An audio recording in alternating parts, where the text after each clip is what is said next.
You must never allow your feet to get cold, because perfect health requires perfect circulation, and perfect circulation means that your feet are the same as the rest of your body. Barbara O'Neill, a renowned health expert, reveals a surprising yet powerful truth. Your feet hold the key to perfect health. In her latest discovery, she explains how common foot ailments such as poor circulation, plantar fasciitis, plantar warts, and tinea pedis can have far-reaching impacts on overall well-being. By understanding and treating these conditions with natural remedies, you can significantly enhance your health. This video will explore Barbara O'Neill's mind-blowing insights and treatments, showing how proper foot care can lead to a healthier, more vibrant life. Poor circulation, resulting in cold feet. Barbara O'Neill emphasizes that poor circulation is a critical issue that can significantly impact overall health, with cold feet being one of the most noticeable symptoms. Proper blood circulation is essential for delivering oxygen, nutrients, and warmth throughout the body. When circulation is compromised, the extremities, particularly the feet, can become cold due to insufficient blood flow.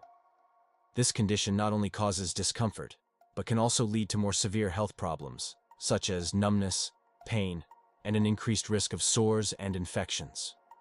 To address poor circulation and cold feet, Barbara O'Neill recommends several effective treatments. One of her top suggestions is hydrotherapy. This method involves placing the feet in lukewarm water and gradually increasing the temperature to a comfortable warmth. After soaking for about 10 minutes, briefly immersing the feet in cold water helps stimulate the blood vessels to expand and contract, boosting circulation. To maintain warmth, it's crucial to dry the feet thoroughly and wear natural fiber socks, such as those made from wool, bamboo, or cotton.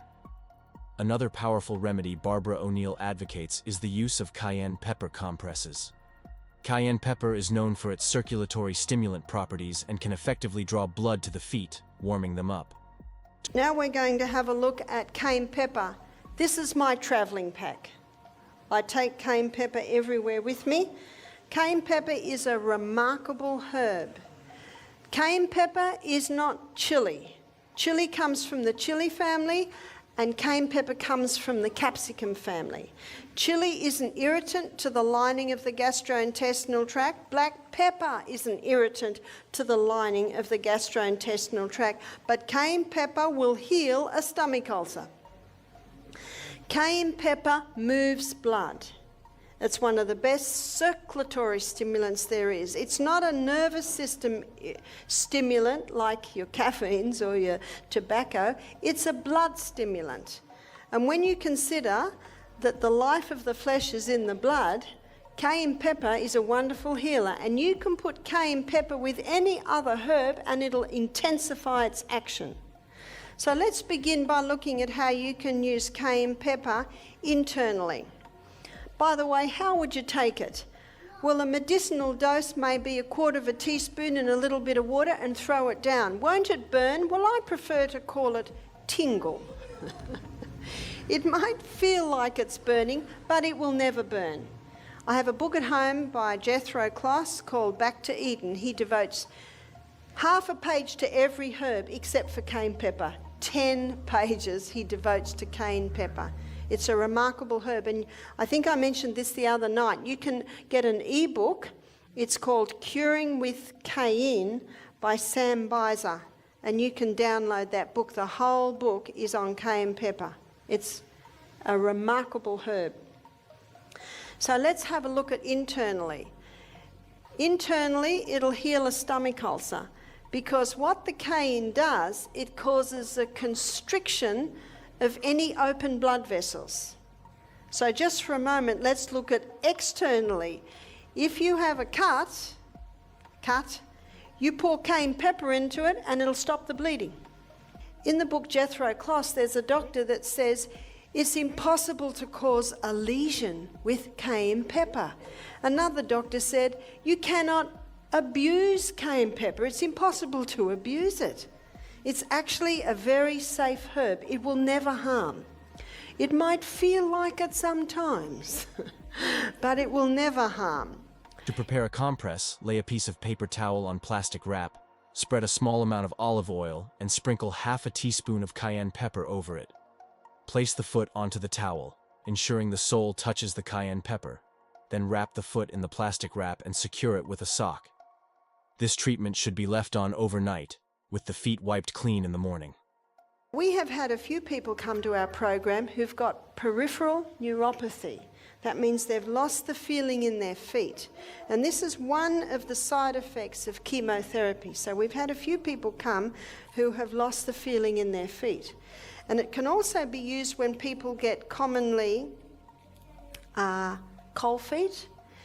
You must never allow your feet to get cold, because perfect health requires perfect circulation, and perfect circulation means that your feet are the same as the rest of your body, the same temperature. I used to get cold feet a lot till I started exercising. You see, exercise is the best cure for poor circulation, especially that interval training. But we have had many people come with cold feet, and we've had a few people come with peripheral neuropathy. They've lost the feelings in their extremities. Now, if someone's lost the feelings in their extremities, you can never do hot and cold foot treatments on them. You put cold feet into really hot water, you can damage the tissues. So you have to be very cautious with that. But you can put a cayenne pepper compress on the bottom of the feet. Now what I usually do, now you see what I've done here, I've got a piece of Glad wrap and I've got kitchen paper that's been folded over. I'm going to put a light sprinkle of oil on that, and then I'm going to sprinkle about half a teaspoon of cayenne pepper on that. And what the person does, they put their foot straight on the cayenne pepper, wrap the Glad wrap round, put it in a sock and keep it on all night. And by morning, their feet are warm and their feet stay warm. I had one man who'd lost all feeling in his feet, and on the second night he got pins and needles in his feet. What's pins and needles? That's the first sign that life's coming back in the feet. You see, it's very, very gentle. So usually I put olive oil, and I haven't got olive oil, so I'm just going to do a little bit of castor oil here. So just a little smear of olive oil or castor oil, just enough to so that the cayenne pepper will stick. And now I just spread that over so it's spread out, and I have put a little bit too much on there, but that will be just enough for the other foot. So I'm just going to put another one on so that to mop it up, because it's, oh yes, so I've easily got enough for 2 feet here, and most of us have got 2 feet, yes. And now I'm going to sprinkle the cayenne pepper on. So the oil is just so that the cayenne pepper sticks to it, because if you didn't put the oil on, of course the cayenne pepper would just all fall off. Now this is about how much I put on. So you see that?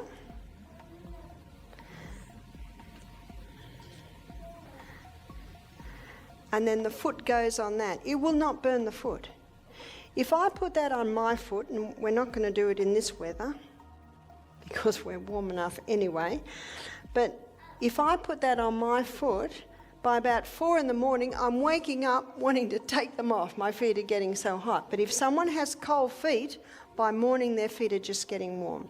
If someone has no feeling in their feet, sometimes it will take 2 nights before it will come. Now, if you put it on your feet every night, you're going to want to sit with your feet in ice water all day long because your feet will get too hot. So what I usually suggest, if someone has cold feet, do it about every 3 nights until their feet stay warm. And if someone has no feeling in their feet, even then I would probably only do it every 2 nights. And of course you wait for your result. You would stop if the person has full feeling in their feet and their feet feel like they're on fire the whole time, then you would stop. So you watch the body's response, but it's very, very safe. That's very, very safe compress. So when you take it off in the morning, you just wipe it with a wet washer, dry it, and put your shoes and socks on. Now, Very important to keep your feet warm. We're coming into winter. Don't let your feet get cold, because cold feet drives cool blood back to the extremities, which can be very bad for the health of your internal organs. Regular exercise is another key component in Barbara O'Neill's approach to improving circulation. Activities such as high-intensity interval training, walking, cycling, and swimming are highly effective as they increase heart rate and promote blood flow throughout the body, including the feet. Exercise also strengthens the cardiovascular system, making it more efficient at pumping blood. Finally, Barbara O'Neill highlights the benefits of regular foot massages to stimulate blood flow and reduce tension. Using warm oils, like coconut or olive oil, during massage can enhance the effects. By focusing on massaging the arches, toes, and heels with firm but gentle pressure, individuals can improve circulation, relax muscles, and reduce stress, further promoting overall health and well-being. Plantar fasciitis. Barbara O'Neill explains that plantar fasciitis is a prevalent cause of heel pain, arising from inflammation of the plantar fascia, a thick band of tissue that runs along the bottom of the foot. This condition can make walking painful and, if not properly treated, may take several months to heal. Recognizing the need for effective treatment, Barbara O'Neill recommends a series of natural and therapeutic methods to alleviate pain and promote healing.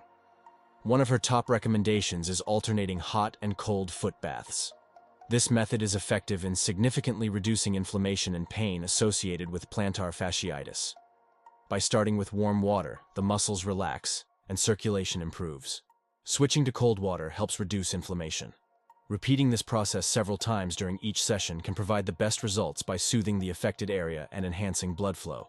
Barbara O'Neill also emphasizes the importance of exercise and stretching in treating plantar fasciitis. Engaging in exercises that stretch the plantar fascia, Achilles tendon, and calf muscles can relieve pain and improve flexibility. Simple stretches, such as pulling the toes toward the ankle or rolling the foot over a round object, can be very effective. Regular stretching helps strengthen the foot muscles, supports the healing process, and prevents further injury. Another effective treatment recommended by Barbara O'Neill is the use of castor oil compresses. Castor oil is known for its potent anti-inflammatory properties, which can help reduce pain and swelling associated with plantar fasciitis. The next thing I want to look at is castor oil, and I've got some good news. I'm not going to advise you drink it. But castor oil penetrates very deep, and it penetrates deeper than any other oil. So it can be used externally. And what it does, wherever castor oil penetrates, it breaks up lumps, bumps, congestions, adhesions.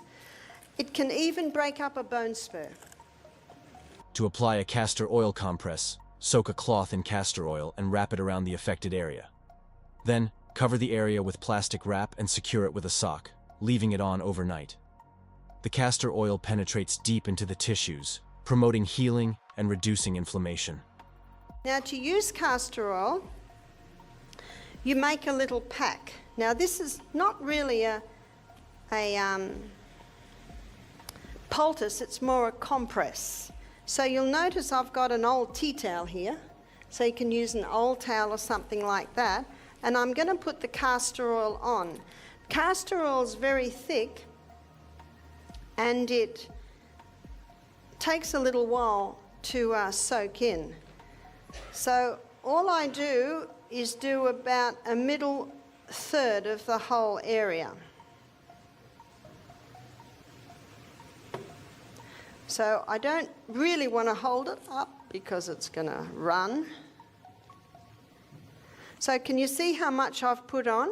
But by the end of the meeting, that will have all soaked in. So I say to people, when you're using castor oil, pour it in and don't touch it for about half an hour, and that will soak in.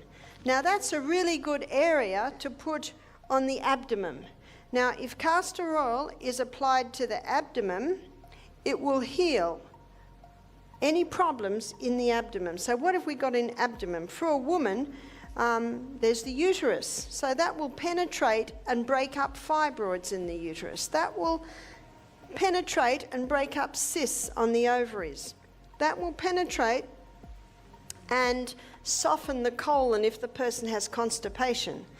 That will penetrate into the colon and heal the colon if the person has bad diarrhea. So whether it's diarrhea, irritable bowel, or whether it's constipation, the castor oil will go in and it will penetrate very, very deep, and it causes a cleansing and a healing in that area. It's a remarkable herb. So you can use it to break up gallstones. So you would put it, say, on the liver area under the right rib. You may put it at the back to break up kidney stones. I've known people that have had bone spurs, say on the knee, and they'll apply the castor oil compresses. So the castor oil, I've also seen it help people with brain tumours.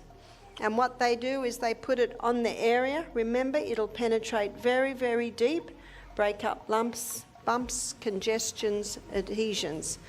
So if you've got a sore knee and you think, well, do I use the castor oil, do I use the ginger, or do I use the potato? Well, do one night, one another night, one another night, and just see what the body says. And your body might like them all. And that's perfectly fine because they're doing slightly different things. So it's very powerful. It'll break up a bone spur, but it will not break up your bone. So the castor oil can be a very important part of a program on something like, well, anything that I have just suggested. Now that's already soaking in quite well. Can you see that? Now, because it's a compress, this can be reused again and again and again. So a person might use it a dozen times. Now, if someone's using it for, let's say, a fibroid on the uterus, in the uterus, they might wear it overnight. Or some people say, well, I don't like wearing it overnight. So I say, well, just wear it for at least 5 hours a day, for at least 5 days a week. Little by little by little, it'll penetrate and start breaking up any unnatural growths in the area. Every time, let's say someone wears it overnight and they're going to wear it the next night, they might put another little teaspoon in. You'll get to know when it starts to dry a bit. But with this compress, it's a vehicle. It's a vehicle to hold the oil. And the thicker the compress, the more oil it can hold, and the more oil is available to go into you. So the castor oil can be used in a variety of areas. What I'm going to look at now... Plantar warts. Barbara O'Neill identifies plantar warts as hard, grainy growths that typically appear on the heels or balls of the feet. These warts are caused by the human papillomavirus, which thrives in warm, moist environments, such as communal showers and swimming pools. To manage and prevent plantar warts, Barbara O'Neill recommends several natural and effective treatments. The first and foremost preventative measure suggested by Barbara O'Neill is to avoid walking barefoot in public areas where the virus is commonly found. By wearing sandals or shoes in communal showers, locker rooms, and around swimming pools, individuals can significantly reduce their risk of infection. Ensuring the feet are protected from direct contact with surfaces that may harbor HPV is crucial in preventing the onset of plantar warts. For those already dealing with plantar warts, Barbara O'Neill recommends the use of thuja herb, derived from the evergreen cypress tree native to North America. Thuja is a powerful remedy known for its ability to break down the fine protein that results in the hard tissue of warts. The leaves and leaf oil of thuja have been traditionally used as medicine to treat warts. Thuja is available in the form of creams or ointments that can be applied directly to the wart. To use, apply the thuja cream or ointment every night, covering the wart with a bandage or tape. Although this treatment may take several months, it is effective in gradually eliminating the wart. Another beneficial treatment for plantar warts, as recommended by Barbara O'Neill, involves the use of alternating hot and cold foot baths. This method helps stimulate the immune response, which may accelerate the healing process. Soaking the feet in warm water helps to open the pores, allowing better absorption of treatments, while cold water reduces inflammation and discomfort. Regularly using foot baths can enhance the body's natural ability to fight off the virus and promote the healing of the affected area. It's a hydrotherapy treatment. So I shall write this one up.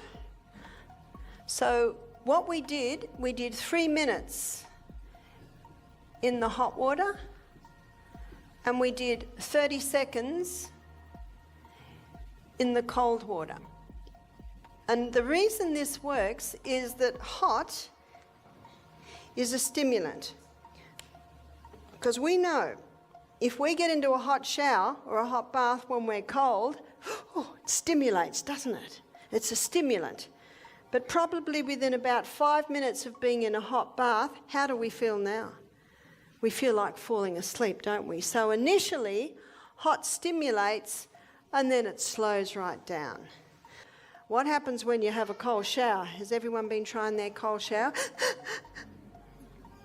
It's a stimulant, isn't it? But if we were to go and dive in a cold creek in the middle of winter, very quickly we start to slow down. In fact, in about 30 seconds, everything starts to slow down. So can you see what we're doing here? We're using the stimulating time of hot, and by the time, before it can slow down, we whiz over to the cold and wake it up again. And before that has time to cool down, we go back to the hot, wake it up again. Can you see what we're doing here? And you do that 3 times. More than 3 times can exhaust the body because this is dramatically moving the blood. And when the fresh blood comes in, it's got oxygen, it's got nutrients, it's got water, it's got white blood cells, everything. Athlete's foot, Tinea pedis, commonly known as athlete's foot, as a widespread fungal infection that causes itching, redness, and blisters, typically affecting the spaces between the toes. This uncomfortable condition is not only irritating, but can also spread if not properly treated. To manage and prevent athlete's foot, Barbara O'Neill suggests several natural and effective treatments. A foundational approach to preventing and treating fungal infections, according to Barbara O'Neill, is maintaining a healthy diet. Fungi thrive on sugar, so reducing sugar intake is crucial. One of the ways one might be able to determine if there's a yeast, fungus, virus present in their body is the tongue. The tongue should be pink from the tip to the back. What is a virus? There are a few theories on a virus, but the fact is a virus can't survive by itself. It needs a host. And there is another microorganism that has a similar function, and that is yeast and fungus. They need a host. And so there are some trains of thought that are saying a virus, a yeast and a fungus are maybe the same thing because they are so similar. They need a host. And they are also part of the microorganisms that act like the scavengers. They're opportunist organisms. They will only survive where they get a lot of food. So what is the yeast and funguses, the virus's favourite food? Sugar and other yeasts. So to make sure that we are living in a body where these cannot really survive long, or in a body where they are in their right proportion, it's important to give the body the right conditions for healing. We live in a self-healing, self-cleansing organism. What are some of the symptoms that the yeast or fungus might be present in your body? Probably the most common symptoms are jock itch, athlete's foot, which is also called tinea, anal itch. Where does yeast, fungus, mold like to live in your house? In the dark, moist areas. Same with the body, between the toes, under the arm, in the groin, in those areas. Also even up in the sinus areas. And so to make sure that your body is able to deal with these and bring a proper balance back in the body, it is important to drink adequate water. It is important not to be taking the refined sugar, and If you do take sugar, it should be in the form of your natural sugars like honey, maple syrup, fruits, but in low amounts. Incorporating antifungal foods such as garlic, coconut oil, and yogurt into the diet can enhance the body's natural defenses against fungal infections. These foods help to boost immunity and create an internal environment less conducive to fungal growth. Another effective remedy recommended by Barbara O'Neill is the application of ice. Applying ice to the affected areas can help reduce itching and inflammation, providing immediate relief. Using an ice pack or a cold compress can prevent the urge to scratch, which may cause skin damage and spread the infection. Vinegar soaks are also a valuable treatment for athlete's foot. Barbara O'Neill suggests using apple cider vinegar, known for its antifungal properties, to help kill the fungus and alleviate discomfort. Soaking the feet in a solution of apple cider vinegar and water daily, particularly after a shower, can reduce symptoms and prevent the spread of the infection. Apple cider vinegar for me is nay, except it can be used to get rid of a wart, to dab it on every day. It also can be poured onto the toes if a person has tinea or athlete's foot. For those looking for another simple home remedy, Barbara O'Neill recommends sodium bicarbonate soaks. Soaking the feet in a mixture of a quarter cup of sodium bicarbonate, baking soda, and 2 liters of warm water can effectively reduce itching and eliminate the fungus. A 10-minute soak followed by thoroughly drying the feet can help manage the symptoms of athlete's foot. Herbal remedies are another powerful tool in combating athlete's foot. Barbara O'Neill advises the use of tea tree oil, which is extracted from the leaves of the Melaleuca alternifolia tree and known for its potent, natural germicidal properties. After soaking and drying the feet, applying tea tree oil with a cotton ball to the affected areas can help combat the fungal infection and promote healing.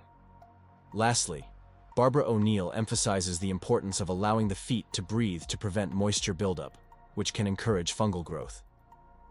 Wearing sandals made of natural fibers is recommended to keep the feet dry and well ventilated.